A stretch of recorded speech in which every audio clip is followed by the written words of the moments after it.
The recreation side, Josh was talking before about connecting the trails, the rail trails, the walking trails, the biking trails. If you look at the numbers, outdoor recreation and schools nature lab, I've called it. There's a lake out by the falls, out by Fitzroy. It's kind of locked down at the moment, but we may be able to get access to it if we in fact can say, well, what we're doing is we're fencing off all the bits which stop the pollution of the lake or the interference with the area. And what we're doing is putting cameras in there, we're measuring everything, and these become lab areas for kids in schools via the internet.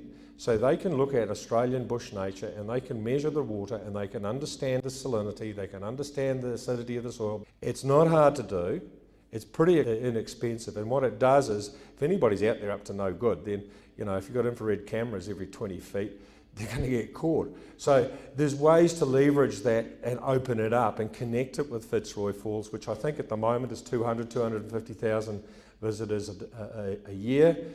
The numbers here based on some of the stuff which is coming from New Zealand and Tasmania, and this is just for bikes, it's 3 to 1.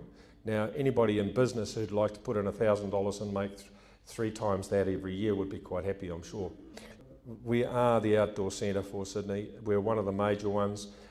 Now if you look at the percentages of people who want to have outdoor experiences, the numbers of people who are visiting a place, not necessarily friends and relatives, but if it's a domestic overnight stay, a third of people go and take one nature event if it will do something to do with nature if they visit a place. That's overnights.